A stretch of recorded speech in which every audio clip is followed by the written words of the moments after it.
신앙생활을 하게 되면 여러 가지 어려운 풀 수 없는 문제를 만나게 됩니다. 그 중에 한 가지가 바로 오늘 본문을 배경으로 하는 악인의 형통함입니다. 악한 자, 나쁜 사람은 벌을 받아야 되는데요. 우리 삶의 현실에서는 악한 사람들이 더 잘 되는 것처럼 느껴집니다. 우리 그런 말 있잖아요. 남의 눈에 눈물 쏟가는 자는 자기 눈에 피눈물 흘릴 때가 온다라는 말이 있는데도 불구하고 그런 때가 안 오는 것 같아요. 악한 사람들, 다른 사람을 힘들게 하고 괴롭히고 그렇게 해서요, 다른 사람을 짓밟고 등치고 사는 나쁜 사람들이 오히려요 더 잘 되는 것처럼 보입니다. 돈도 더 많아지는 것 같고 보이고요, 하는 일마다 승승장구한 것처럼 느껴집니다. 그럴 때 우리는 어떤 마음이 들겠습니까? 너무 속상하죠. 뒤집혀진 세상을 바라보면서 우리 가운데 화가 나지 않겠습니까? 이런 노래가 유행인가 봐요. 요새 유행한 노래가 이런 노래겠죠? 테스형, 세상이 왜 이래? 사는 게 왜 이렇게 힘들어? 선하게 사는 것, 바르게 사는 것이 너무 힘들다는 말입니다. 우리 성도들은 또 이렇게 이야기하는 것 같아요. 하나님 도대체 왜 그러세요? 하나님이 세상의 주관자 맞으시죠? 하나님 눈이 모셨어요? 귀가 먹으셨어요? 이런 상황이 안 보이십니까? 사람들의 절규가 안 들리십니까? 이렇게 예수 믿고 바르게 믿음으로 사는 게 왜 이렇게 하나님 힘들어요? 이런 한탄은 이 시대만의 어떤 그런 부르짖음이 아니라 과거에도 있었습니다. 오늘 말씀에도 그런 내용인데요. 또 시편 73편 보니까 아삽의 시라고 나옵니다. 이걸 표준 세번역으로 좀 읽어드리면 좋겠는데요. 좀 부탁드리겠습니다. 화면에 시편 73편 이렇게 나옵니다. 하나님은 마음이 정직한 사람과 마음이 정결한 사람에게 선을 베푸시는 분이건만 나는 그 확신을 잃고 넘어질 뻔했구나. 하나님 이런 분이라는 거 확신이 흔들린단 말이에요. 왜? 그 믿음을 버리고 미끄러질 뻔했구나. 이거 뭡니까? 악인들이 너무 잘 나가거든요. 악인들은 너무나 승승장구하고 거만하고 다른 사람 괴롭히고 있는데도 오히려 살이 쪄가지고요, 눈이 붙어가 보이지 않을 정도로 막 이렇게 부유하고, 그런데 심지어 그들을 어떻게 하냐면요, 사람들만 괴롭히는 것이 아니라 하나님을 믿는 하나님의 백성마저도, 10절 말씀 읽겠습니다. 하나님의 백성마저도 그들에게 홀려서 무리를 들이키듯 그들이 하는 말을 그대로 받아들여.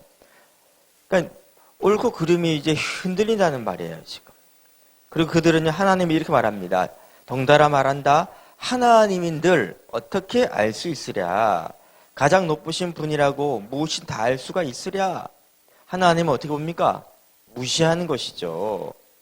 조롱하는 것이죠. 멸시하는 것이죠. 그런데도 놀랍게도 그들은 모두가 악인인데도 신세가 언제나 편하고 재산은 늘어만 가는구나.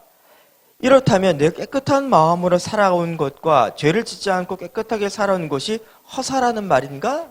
이런 마음이 든단 말이죠. 16절 말씀 읽겠습니다. 내가 이 얽힌 문제를 풀어보려고 깊이 생각해 보았으나 그것을 내가 풀기 너무나 어려운 문제였습니다. 즉 악인의 형통과 고통당한 의인, 믿음으로 사는 것이 헛수고처럼 느껴지는 이 현상들. 하박국 선지자도 그런 이야기 했더라고요. 하박국서 1장 13절 말씀 읽어드릴게요. 주께서는 눈이 정결하심으로 악을 참아보지 못하시며 폐역을 참아보지 못하시거늘 어찌하여 거짓된 자들을 방관하시며 악인이 자기보다 의로운 사람을 삼키는데도 잠잠하시나이까. 신앙생활 하다 보면요, 이런 한탄이 절로 나옵니다. 우리 주일학교 선생님들이 우리에게 가르쳐주지 않았던 진실이 있어요.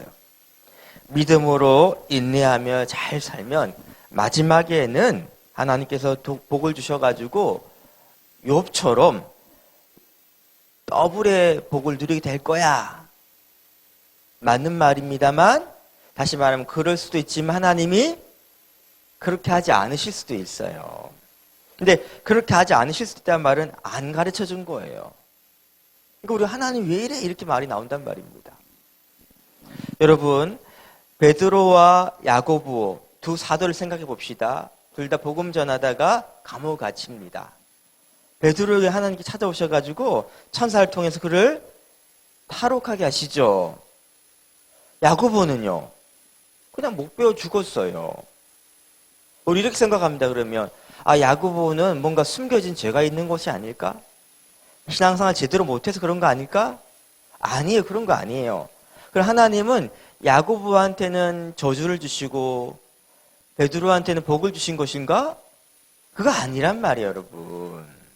하나님은요, 베드로를 옥에서 탈옥시켜 주실 수 있는 분이시고 야고보를 목이 베어 순교하는 길을 걸어가도록 그냥 두실 수도 있는 거예요. 누가 복을 받고 누가 복을 받지 못했느냐는 눈에 보이는 그 결과가 아닙니다. 어디에 있습니까? 그의 마음이 있는 것이죠. 우리가 좋아하는 말씀 가운데 다니엘의 세 친구가 풀무불에서 살아남았습니다. 그렇죠? 위대한 승리했죠. 우리는 그 결과를 집중합니다.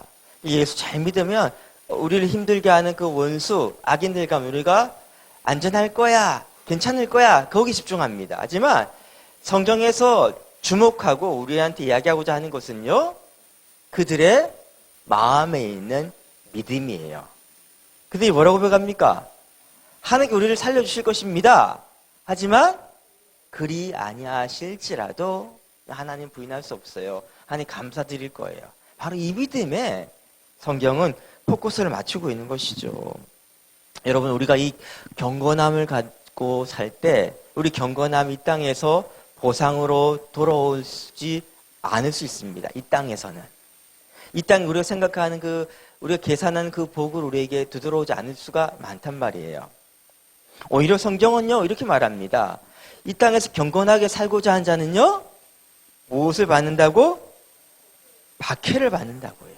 디모데후서 3장 12절 말씀 같이 읽겠습니다. 시작. 무릇 경건하게. 네, 그리스도 안에 경건하게 살고자 한 자는요, 뭘 받는다고요? 박해를 받는다는 거예요. 이거는 이상한 것이 아니라 억울한 것이 아니라 자연스러운 것입니다. 지금 시대만 악한 것이 아니라 과거에도 그랬고 앞으로도 그럴 거예요.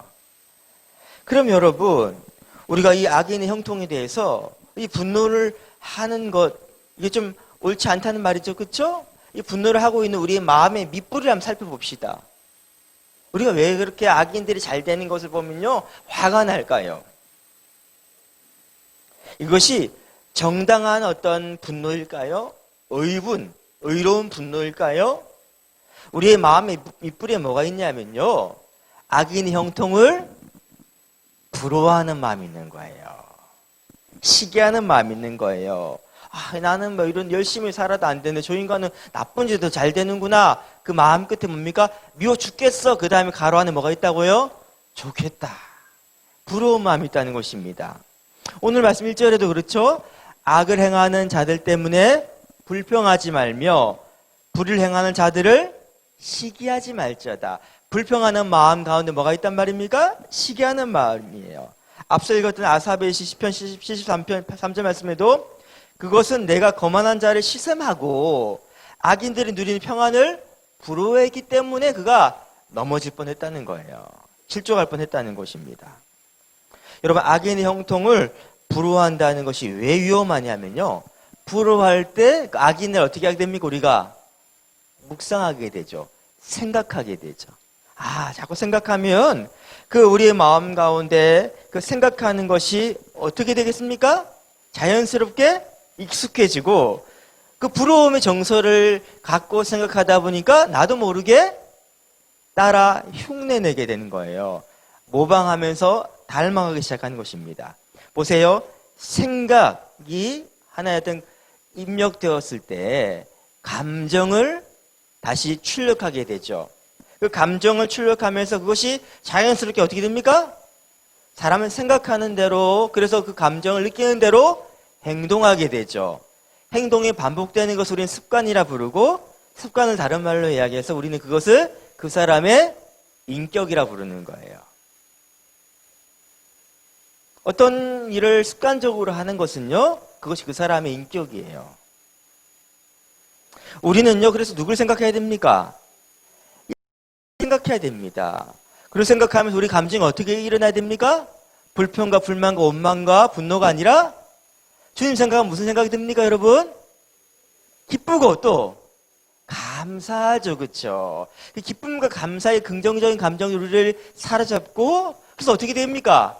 그리스도를 본받게 되는 것이죠. 따라 주님 십자가 길을 걸어가는 것이죠. 그래서 뭡니까? 우리가 그리스도인으로서 우리 안에 그 복음이 내재화되고 인격의 열매를, 성령의 열매를 짠 맺어야 되는데 우리가 악인을 향해 불평불만하면서 그를 묵상할 때는 그 선작용이 일어날 수가 없다는 것이에요. 우리 마음의 공간이 그런 것이 없다는 것이죠. 그래서 여러분, 악인의 형통을 바라볼 때 제일 좋은 건 뭐 해야 됩니까, 우리가? 제일 좋은 반응은 뭐예요? 따라합시다. 악인의 형통을 무시하세요. 무시해버리는 거예요. 아, 미워 죽겠어. 막 우리 시어머니 미워 죽겠어. 우리 남편 미워 죽겠어. 그거 뭐 하는 거예요, 여러분? 나중에 나도요, 며느리 드리면 똑같이 해요. 그러니까 묵상하는 것이 아니라 무시해야 됩니다. 그래서 오늘 설교 제목은 뭡니까? 부러우면 지는 거예요. 과민 반응하지 마십시오. 그럼 왜 악인 형통을 부러워하지 말라는 것입니까? 내 안에 뭐가 있기 때문에 한 3가지를 설명해 드릴게요. 우리가 악인의 형통을 무시할 수 있는 그 이유가 3가지 중에 첫 번째 따라해 봅시다. 보이는 게 전부가 아니기 때문입니다. 이런 말 들어봤죠? 인생은 짧고 예술은 길다. 이것은요, 인생이 얼마나 유한하고 얼마나 한계가 있는지를 인정하라는 것이죠. 사람들은 남 이야기를 잘합니다. 세상이 뭐 이래 이런 말 잘합니다. 근데 웃긴 건 뭐냐면요, 사람은 다른 사람을 이해할 수 없어요. 그 입장에 살아본 적이 없잖아요. 남에 대해 이러쿵 저러쿵 말하는 건 굉장히 교만한 것입니다. 세상이 왜 이래 이렇게 말할 만큼 우리는 넓은 시야를 갖지 못했어요. 우리는 기껏 나이가 들어서 인생을 살아왔다지만 자기 경험의 세계, 이 좁은 세계에서 좁은 나의 틀을 가지고 요 좁은 틈으로 이렇게 바라보면서 세상에 대해 이야기하고 있는 거예요. 마치 장님이 코끼리를 이해하듯이 그렇게 이야기하고 있는 거예요. 한 부분을 가지고 하나님이 왜 이래 이렇게 말할 만큼 우리가 그렇게 넓은 시야를 가진 대단한 존재가 아니라는 것입니다. 특히 우리는 어떻다고요? 인생은 짧잖아요. 한평생 살아봤자 70, 80이에요. 근데 어떤 일에 대한 결과를 말하기에는 인생이 너무 짧다는 거예요.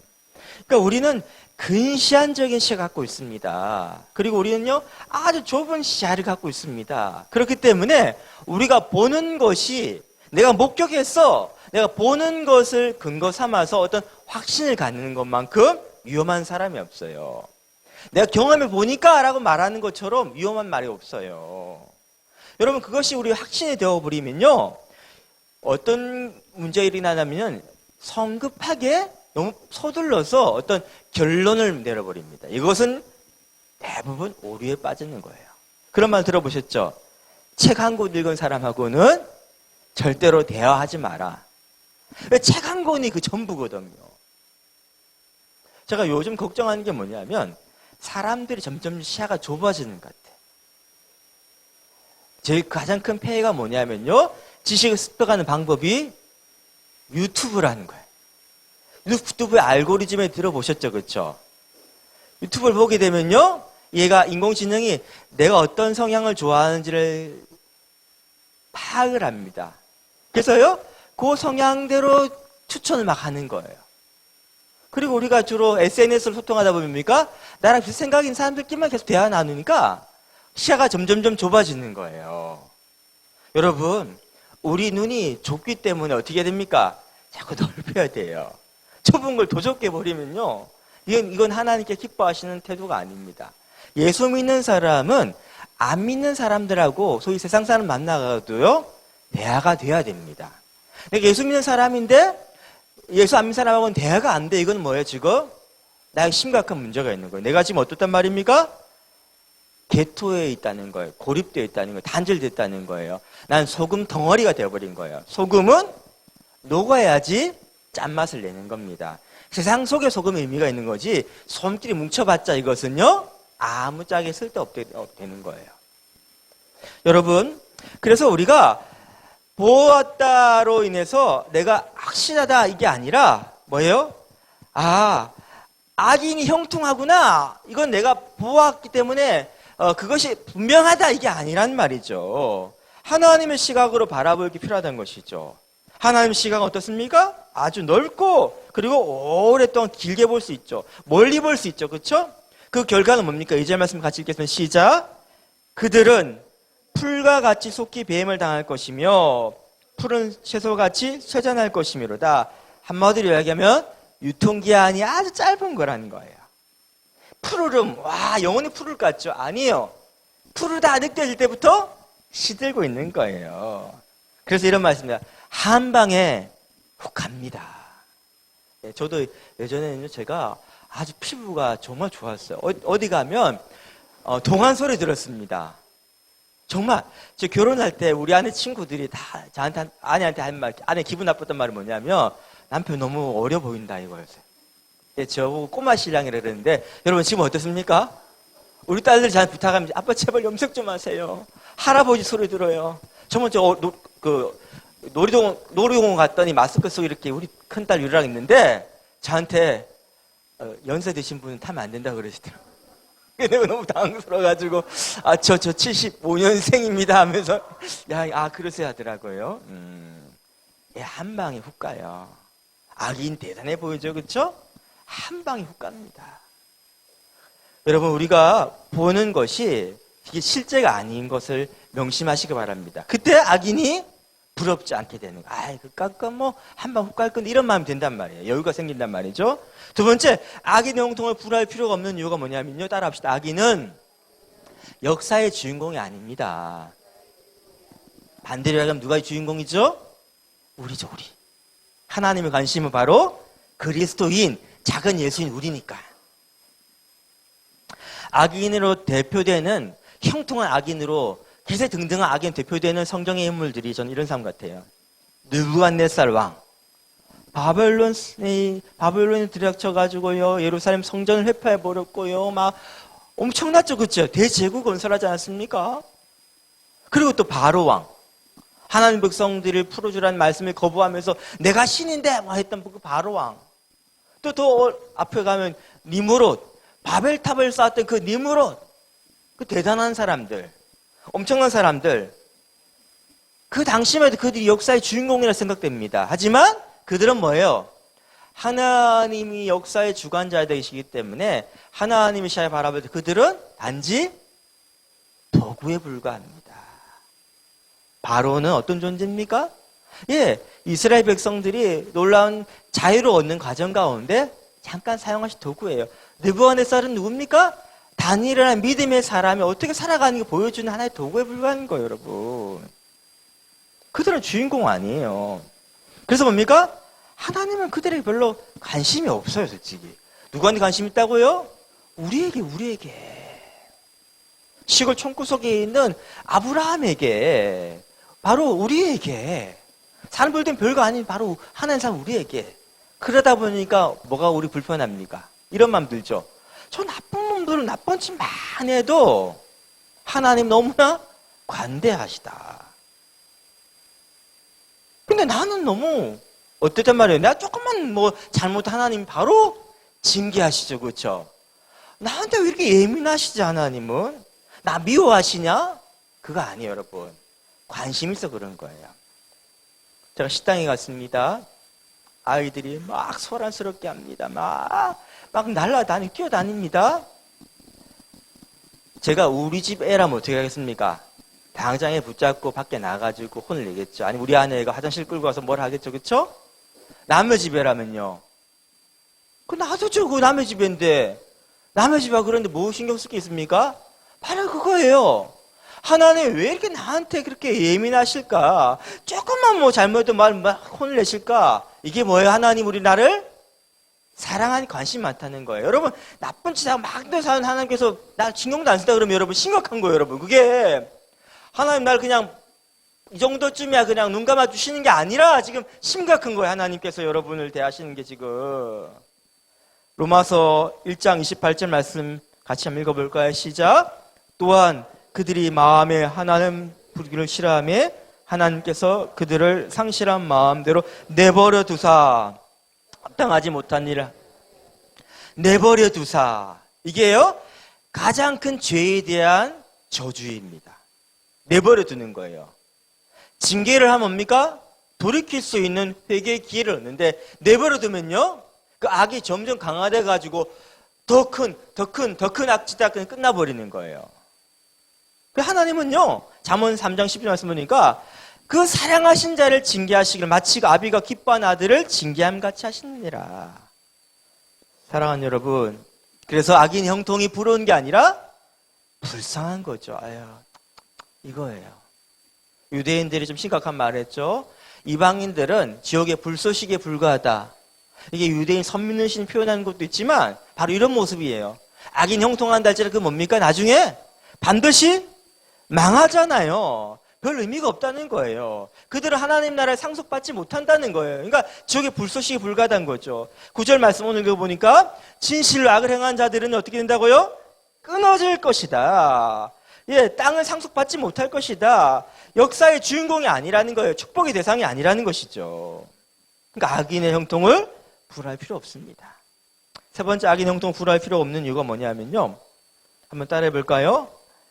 이 학습장에서 우리만 예수 그리스도의 온유함을 배워갈 수 있습니다. 자, 이 상황에서 이긴 자는 누구냐면요. 배운 자예요. 오늘 설교 시간에서 이긴 자는 누굽니까? 뭔가 배워서 가는 사람이에요. 아무것도 배운 거 없이 그냥 앉았다 가는 사람 뭡니까? 아, 오늘 잘 와서 편하게 잘 자다 갔어. 아니, 이게 그 귀한 시간을 가지고 낭비하고 어떻게 보면요, 진 사람이에요. 이 인생의 고난의 시간 가운데 악인 형통의 시간이 악인은 그 형통의 시간 가운데 아무것도 배우지 못하지만 우리는요, 뭘 배워간다고요? 예수 그리스도의 온유함의 성품 배워간다는 거예요. 예수님에 대해서 그 성품의 특징을 한 가지로 표현한다면 저는요, 온유함이라고 생각합니다. 이사야 53장 7절 말씀 읽어볼까요? 시작. 그가 곤욕을 당하여 괴로울 때에도 그 입을 열지 아니하였으며 마치 도수장을 끌려가는 어린 양과 털 깎는 자 앞에서 잠잠한 그의 입을 열지 아니하였. 자, 우리가 이 악인 형통이라는 이 고통스러운 학습장에서 뭘 배워가는 것입니까?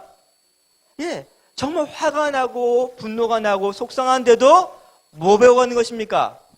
잠잠한 거. 우리 7절 말씀 같이 읽어볼까요? 시작.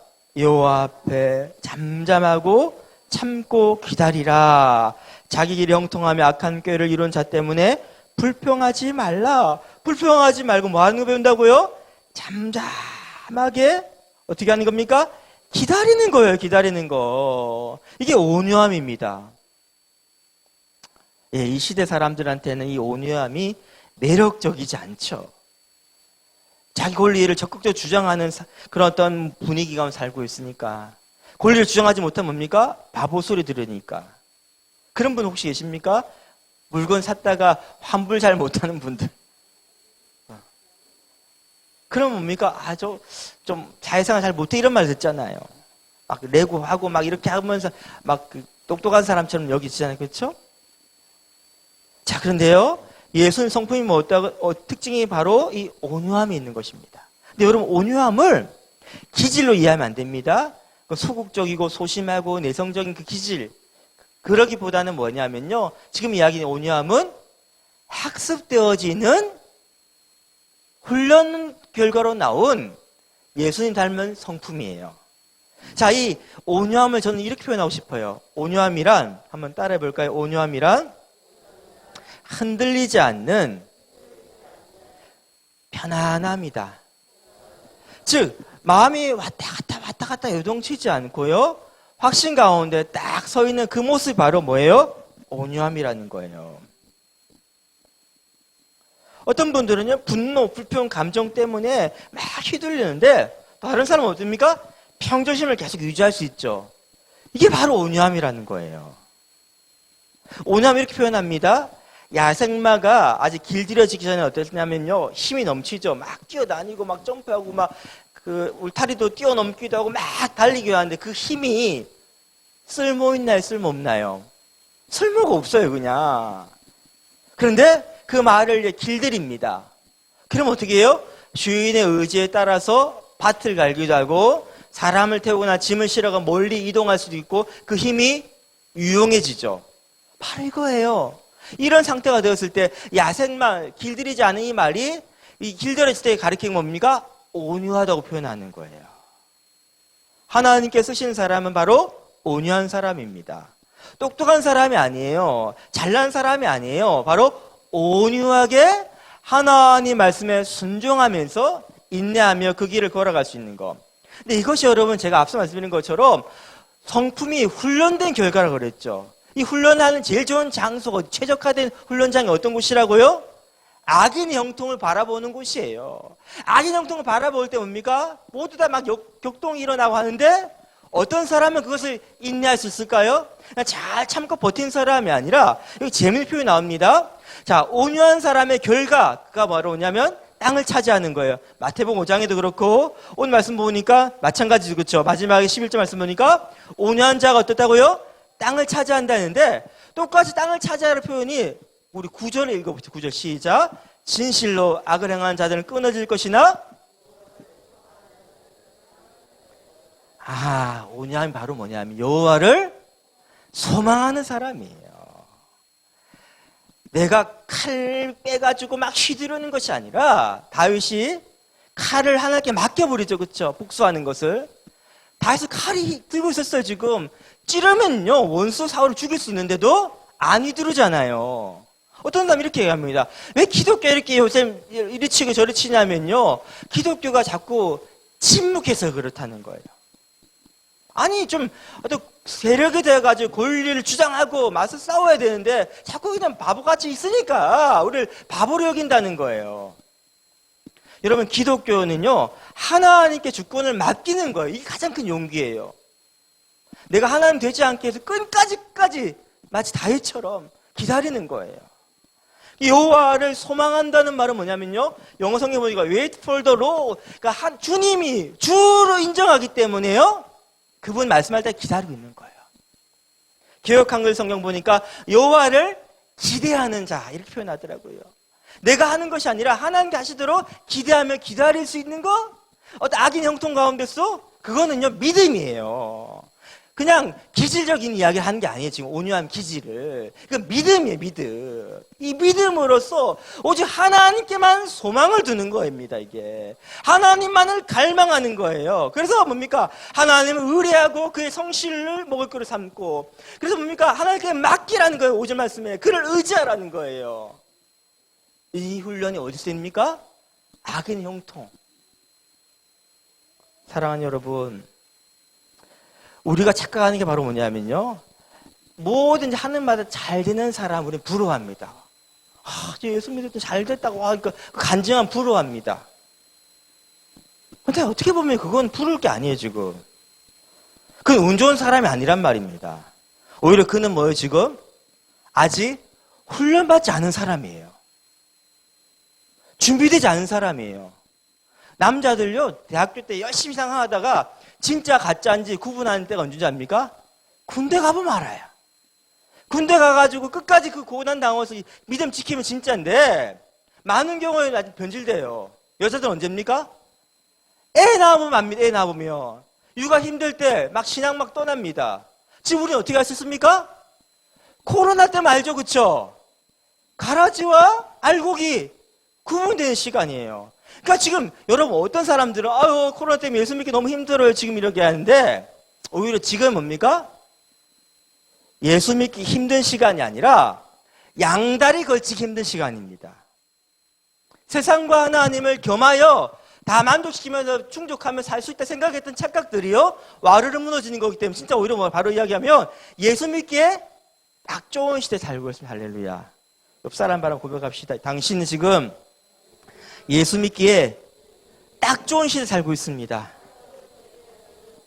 그래요. 지금 헛된 희망이 끈들이 끊어지고 있잖아요. 그래서 유일한 소망, 나는 하나님만을 기대합니다. 하나님께만 소망을 둡니다. 그 믿음으로 지금 금같이 연단되는 시간이죠. 그렇죠? 그게 일어나지 않고 있다면 지금 뭐예요? 지금 스스로를 질문해 봐야 됩니다. 왜 예수님만 참된 소망이십니까? 라고 묻는다면 뭐라 대답하시겠어요? 증거가 뭡니까? 전 기독교는 덮어놓고 믿으란 말처럼 이게 무서운 말이 없습니다. 이 말은 잘못된 말입니다. 기독이 덮어놓고 믿는 게 아니라 증거를 보고 믿고 소망하는 거예요. 증거가 여러분과 있죠? 증거가 뭡니까? 우리 믿음의 출발점의 완성자이신 예수 그리스도의 십자가. 십자가 우리가 뭘 이야기합니까? 악인 형통이란 이 절망적인 상황 가운데서도 하나님 우리를 아들 내어주기까지 끝까지 변함없이 우리를 사랑하신다는 증거가 있잖아요. 우리는 어떤 상황에도 하나님을 날 사랑하는 증거가 지금 우리 안에 있잖아요. 또 증거가 있습니다. 뭐라고요? 예수님의 빈 무덤. 자, 빈 무덤이에요. 과거에 죽음이 끝이에요. 절망이었어요. 이거 더 무서운 게 없었어요. 죄의 결과인 사망이었으니까. 근데 무덤이 비어있다는 말은 부활하신, 다시 말하면 사망의 사망 선고가 내려졌다. 우리가 아무리 끝났다 싶을 때지라도 뭡니까? 우리 이 땅에 아무 소망이 없다 할지라도 뭡니까? 이 땅에 소망이 없다는 것이지 우리 소망이 없다는 거 아니잖아요. 왜? 죽음을 이겼기 때문에 완벽한 승리가 우리에게 주어졌잖아요. 우리 증거를 붙드는 거. 그래서 뭡니까? 우리는 어떤 절망의 상황에서도 진짜 소망을 붙잡고 승리할 수 있는 거예요. 할렐루야.